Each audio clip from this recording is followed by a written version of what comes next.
ಅವರೇ ವೇದಾಂತ ಹೇಳಲಿಕ್ಕೆ ಶುರು ಮಾಡಿದ್ರೆ ನಿಮಗೆ ಕಾನ್ಫಿಡೆನ್ಸ್ ಹೋಗ್ಬಿಟ್ಟಿದೆ ಅಂತ ಹೇಳಿ. ಯಾಕಂದ್ರೆ ಅಗ್ರೆಸಿವ್ನೆಸ್ ಹೋಗ್ಬಿಟ್ಟು ಏನೋ ಇಮೇಜ್ ಬೇಕು ಅವ್ರು ಯಾಕಾಗಿರಬಾರ್ದು. Is a politician, that's a calculated strategy to win over even BJP vote banks also. ಈಗ ವಿಷ್ಣು ಸಹ ನೋಡ್ತಿದ್ರಲ್ಲ, ಇವರು ನಗರವಾಸಿ ಮಧ್ಯಮ ವರ್ಗದವರು ಮೂಗು ಮುರಿತಾ ಇದ್ರೆ ಅವರೆಲ್ಲ ಬಿಜೆಪಿಗೆ ಜನತಾದಳ ಕೋಟ್ ಹಾಕ್ತಾರೆ ಅಂತ. ಹಾಗಿಲ್ಲ, ಇವರು ಬೆಂಗಳೂರು ವಾಕ್ ಅಂತ ಶುರು ಮಾಡಿ ಇವರೇ ಒಂದು ಕಡೆ ಹೋಗಿದ್ರು.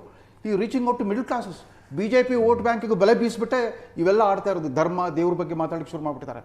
So is a multifaceted personality. ನಾವು ನೋಡ್ತಾ ಇದ್ದೀವಿ ಆ ಬದಲಾವಣೆಯನ್ನು ಜನ ನಿರೀಕ್ಷಿಸ್ತಾ, ಏನೋ ಒಂದು ಗುಣಾತ್ಮಕವಾದ ಬದಲಾವಣೆ ಬರುತ್ತೆ ಅಟ್ಲೀಸ್ಟ್ ವ್ಯಕ್ತಿಗಳು ಚೇಂಜ್ ಆದ್ರೆ ಅಂತ.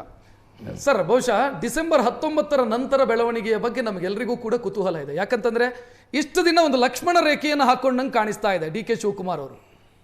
ಪ್ರಚೋದನೆ ಮಾಡಿದ್ರೂ ಕೂಡ ಪ್ರಚೋದನೆಗೊಳಗಾಗ್ತಿಲ್ಲ ಅವರು. ಬಹಳ ಸಂಯಮದಿಂದ ಮಾತನಾಡ್ತಾರೆ, ತಾಳ್ಮೆಯಿಂದ ಉತ್ತರ ಕೊಡ್ತಾರೆ. ಎದುರು ಪಾರ್ಟಿಯಿಂದ ಏನೇ ರಿಯಾಕ್ಷನ್ ಬಂದರೂ ಕೂಡ ಅಪೋಸಿಟ್ ರಿಯಾಕ್ಷನ್ ಬರ್ತಾ ಇಲ್ಲ. ಬಟ್ ಹಿಂಗೆ ಇರ್ತಾರೆ ಅಂತ ಅನ್ಕೊಳ್ಬಹುದಾ ಡಿಸೆಂಬರ್ 19ರ ನಂತರ? ನನಗನ್ಸುತ್ತೆ ಡಿಸೆಂಬರ್ 19 ಬರುತ್ತೆ, ಡಿಸೆಂಬರ್ 19 ಹೋಗುತ್ತೆ.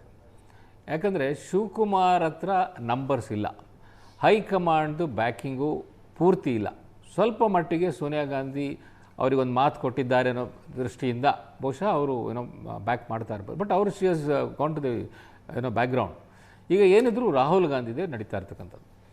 ರಾಹುಲ್ ಗಾಂಧಿ ಮೊದಲನೇದಾಗಿ ಆ ರೀತಿ ಇದನ್ನು ಅಗ್ರಿಮೆಂಟ್ ಆಗಿದೆ ಅನ್ನೋದು ಒಪ್ಕೊಳ್ತಾ ಇರಲಿಲ್ಲ. ಎರಡನೇದಾಗಿ ರಾಹುಲ್ ಗಾಂಧಿ ಇರೋ ಸಮಸ್ಯೆ ಏನಂದರೆ, ಒಬ್ಬ OBC ಮುಖ್ಯಮಂತ್ರಿನ ನಾನು ತೆಗಿಬೇಕಾ ಅಂಥೇಳಿ. ಈಗ ಒಟ್ಟು ದೇಶದಲ್ಲಿ ಇರತಕ್ಕಂಥದ್ದೇ 3 ಜನ ಕಾಂಗ್ರೆಸ್ ಮುಖ್ಯಮಂತ್ರಿಗಳು, ಒಂದು ತೆಲಂಗಾಣ, ಕರ್ನಾಟಕ ಮತ್ತು ಹಿಮಾಚಲ ಪ್ರದೇಶ. ಸೊ OBC ಇರ್ತಕ್ಕಂಥದ್ದು ಕರ್ನಾಟಕದಲ್ಲಿ ಮಾತ್ರ. ಕೌಂಟರ್ ಆರ್ಗ್ಯುಮೆಂಟ್ ಬಂತು, ನೀವು ಗಮನಿಸಿದ್ರಿ ಅಂತ ನಾನು ಭಾವಿಸ್ತೀನಿ. ಟೆಕ್ನಿಕಲಿ ಒಕ್ಕಲಿಗರು OBCಗೆ ಬರ್ತಾರೆ, ಬರ್ತಾರೆ. 3 ಬಂದಾಗ ನೀವು ಕರ್ನಾಟಕದಲ್ಲಿ ಕೊಟ್ಟಿದ್ದಾರೆ. ಕರ್ನಾಟಕದಲ್ಲಿ ಈಗ ರಿಸರ್ವೇಶನ್ ನಲ್ಲಿ OBCಗಳು ತಗೋತಾ ಇದ್ದಾರೆ ಎಲ್ಲರೂ. ಸರ್ 94% ಪಾಪ್ಯುಲೇಷನ್ ಇಸ್ OBC ಕರ್ನಾಟಕದಲ್ಲಿ. ಅದನ್ನ ನೋಡಕ್ ಹೋದ್ರೆ ಬಟ್ ನಮಗೆಲ್ಲ ಗೊತ್ತಿದ್ದಾಗೆ ಡಾಮಿನೆಂಟ್ ಕಮ್ಯುನಿಟೀಸ್ ಇಲ್ಲಿ ಒಕ್ಕಲಿಗರು ನಾವು ಡಾಮಿನೆಂಟ್ ಕಮ್ಯುನಿಟಿ. ಸೊ ಹಾಗಿದ್ದು ಅವರನ್ನ ತೆಗಿಬೇಕು, ಇವ್ರನ್ನ ಬದಲಾಯಿಸಬೇಕು ಅನ್ನೋ ಒಂದು ಇದಿದೆ. ಹಾಗಾಗಿ unless I think RG is convinced ಆಗಲೇಬೇಕು ಅಂಥೇಳಿ ಇದು ಮುಂದುವರಿಯೋದು ಭಾಳ ಕಷ್ಟ ಆಗುತ್ತೆ ಅಂತ ನನಗೆ. ಮತ್ತು ಇನ್ನೊಂದು ಇಂಪಾರ್ಟೆಂಟ್ ವಿಷಯ ಅಂದರೆ, ಈಗ ನೀವು ಸಿದ್ದರಾಮಯ್ಯನೇ ಒಪ್ಪಿಸ್ತೀರಪ್ಪ ಏನೋ ಮಾಡಿ ಒಪ್ಕೋತಾರೆ, ಅವರಿಗೆ ಮುಂದಿನ ರೋಲ್ ಏನು?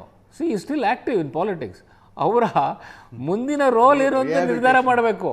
ಸಿದ್ದರಾಮಯ್ಯ ಹಂಗೆ ಸುಮ್ಮನೆ ಸೀಟ್ ಕೊಡಲ್ಲ, ಬಿಕಾಸ್ ಈ still active, is most powerful in Karnataka politics. ಇವಾಗ ಓಕೆ ಚೀಫ್ ಮಿನಿಸ್ಟರ್ಶಿಪ್ ಬಿಡೋದಾದರೆ ಮುಂದಿನ ರೋಲ್. ಅವರಿಗೆ ನ್ಯಾಷನಲ್ ಪಾಲಿಟಿಕ್ಸ್ ಇಷ್ಟ ಇಲ್ಲ. ಸೊ ರಾಜ್ಯದಲ್ಲಿ ಅವ್ರಿಗೆ ಏನು ಕೊಡ್ತೀರಿ ಸ್ವಾಮಿ? ಏನು ಸ್ಥಾನ ಕೊಡ್ತೀರಿ ಹೇಳಿ? ಮಾರ್ಗದರ್ಶಕ ಮಂಡಲ ಅಂತ ಮಾಡಿದ್ರೆ ಬಿಜೆಪಿ ತರ ಮಾರ್ಗದರ್ಶಕ ಮಂಡಲ ರಿಟೈರ್ ಮಾಡಿಸ್ಬಿಟ್ಟು ಅಲ್ಲಿ ಮಾತನಾಡೋಣ.